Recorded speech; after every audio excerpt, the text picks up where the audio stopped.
نہیں ہوا تھا ایک دوسرے بچے کی امید ہے، تو اس صورت میں لوگ کہتے ہیں پہلا بچہ خراب ہوگا اور دودھ بھی خراب ہوگا. فضول، بالکل غلط بات ہے. دیکھو، عورت جب بچے کو فیڈ کراتی ہے تو اکثر حمل ٹھہرتا ہی نہیں ہے، یہ قدرت کی طرف سے ہے. لیکن اگر حمل ٹھہر رہا ہے تو یہ اس کی علامت ہے، یہ بہت صحت مند خاتون ہے. سمجھ رہے ہو نا؟ حدیث میں یہ مضمون ثابت ہے. آپ صلی اللہ علیہ وسلم نے پہلے حکم دیا کہ جب تک ایک بچہ اپنی فیڈ مکمل نہ کر لے حمل روکو، لیکن پھر آپ نے اجازت دی اس کی، اور فرمایا کہ اگر اس سے کوئی نقصان ہوتا تو جو غیر مسلم اقوام ہیں، اہل فارس، ان کو نقصان ہوتا، ان کو تو کوئی نقصان نہیں ہوتا. تو اس لیے آپ نے فرمایا اس کا کوئی نقصان نہیں ہے. تو اگر ایک عورت بچے کو فیڈ کرا رہی ہے، اسی دوران پریگننسی ہو جاتی ہے، تو نہ پہلے بچے کو کوئی نقصان ہے نہ دوسرے کو. آپ دیکھیں گے کہ دوسرا ہو سکتا ہے پہلے سے بھی زیادہ صحت مند پیدا ہو.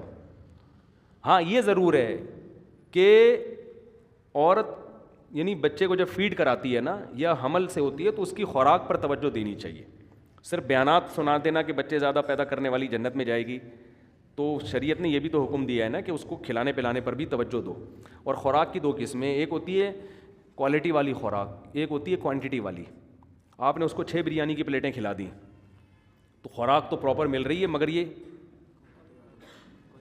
جیسے بعض خواتین چاہتی ہیں نا ہمارے دودھ زیادہ پیدا ہو، بچے کو پورا نہیں ہو رہا، تو ایسی چیزیں کھاتی ہیں جس سے دودھ بڑھ جاتا ہے. وہ دودھ کوالٹی کے اعتبار سے کوانٹٹی کے اعتبار سے بڑھتا ہے، کوالٹی کے اعتبار سے نہیں بڑھتا. کوالٹی کے اعتبار سے جب بڑھے گا جب اس میں پروٹین والی چیزیں کھائی جائیں، انڈے منڈے کھائے جائیں، مچھلی کھائی جائے اپنے خرچے پہ. اب میرے پہ فون کریں گے یار میں نے آپ کے، اس طرح بھی لوگ فون کر رہے ہوتے ہیں مجھے. اور اگر پیسے نہیں ہیں تو اللہ پہ توکل کرو، اللہ کھلائے گا، اللہ پلائے گا، اللہ کرے گا، ٹھیک ہے نا. اللہ جتنا گنجائش دیتا ہے بس اسی حساب سے بچے سب کے سیٹ. ہم نے ایسے دیکھے ہیں گاؤں دیہاتوں میں صرف روٹی پہ ہی چل رہے ہیں. بچہ ایسا پیدا ہوتا ہے، پیدا ہوتے ہی آنکھوں میں آنکھیں ڈال کے بات کرنا شروع کر دیتا ہے اور بتاتا ہے کہ کیا تیرے کو کیا پرابلم ہے، اگر میرے پیدا ہونے سے تجھے کوئی تکلیف ہو رہی ہے. اتنے وزنی بچے پیدا ہوتے ہیں، ماں بھی فٹ فاٹ ہوتی ہے. تو یہ زیادہ ان خوراکوں کا بھی زیادہ مسئلہ نہ بناؤ. اللہ نے گنجائش دی ہے تو خوراک کھلاؤ، نہیں دی ہے تو بولو بھائی میں بھی یہی سوکھے پاپے کھا رہا ہوں، تم بھی سوکھے پاپے کھاؤ، تو کچھ بھی نہیں ہوگا انشاءاللہ. سمجھ رہے ہو نا؟ کچھ بھی نہیں ہوگا. اور سب سے بہتر خوراک جو پریگننسی میں ماں کے کھانے کی ہے یا بچے کو جو فیڈ کرانے والی ہے، جو ہٹو بچوں قسم کی خوراک ہے، دودھ کو گرم دودھ میں کھجوریں بھگو دو اور بیگم سے بولو صبح اس کو کھا لو، اللہ کا واسطہ اس کو صبح کھا لو. وہ نہیں کھائے گی. خواتین کو اپنی مرضی کی چیز کھلانا، کسی کے باپ میں اس کی طاقت نہیں ہے. یہ اتنی بہترین خوراک ہے، اس کو بیگم کو مشورہ دو، بیگم یہ کھجوریں میں خرچے پہ لے کر آیا ہوں، حلال کی کمائی ہے، یہ دودھ ہے حلال کا، ڈبے کا دودھ نہیں، بھینس کا جو دے رہی ہے یا بکری کا یا گائے کا جو بھی ہے، اس کو بوائل کر کے گرم کر کے اس میں کھجوریں ڈال دیں، گھٹلی نکال دیں. صبح بیگم سے بولے اللہ کا واسطہ تجھے میں پیسے دوں گا، یہ کھا لے تو. کیونکہ کھاتی نہیں ہیں عورتیں، ان کو کھانا وہی ہے جو ڈبل روٹی ہیں چائے میں ڈبو کے کھانی ہے ان کو نا. تو صحتیں برباد خود کی ہوئی ہیں. جب آپ ڈبل روٹی کھاتے ہیں نا تو آپ میں کارب جو ہے نا گلوکوز کی وہ اس کا اضافہ ہو جاتا ہے، آپ کی بھوک ختم. جو پروٹین چاہیے تھے اب وہ ہضم کرنے کی صلاحیت ہی نہیں رہتی. سمجھتے ہیں کہ نہیں سمجھتے؟ تو دودھ میں جو پروٹین، پھر بچے بیمار ہوتے ہیں اس خراب دودھ کی وجہ سے، پھر ڈاکٹروں پہ خرچہ، ایک عذاب میں پڑ گیا. دیکھو جو آپ بکری پالو نا، جو بکری کا بچہ ماں کی فیڈ پہ ہوگا، جوان ہونے سے پہلے ڈاکٹر کی تک جانے کی ضرورت، ایک دفعہ بھی بیمار نہیں ہوگا.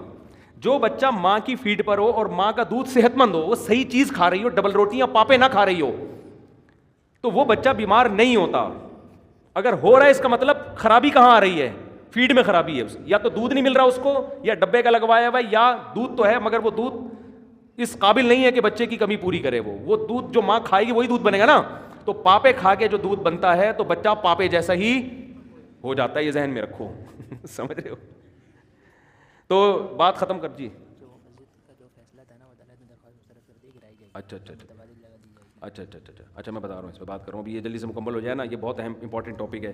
تو اگر ایک بچے کے بعد حمل ٹھہر گیا تو گرانا تو بہرحال حرام ہے، ناجائز ہے.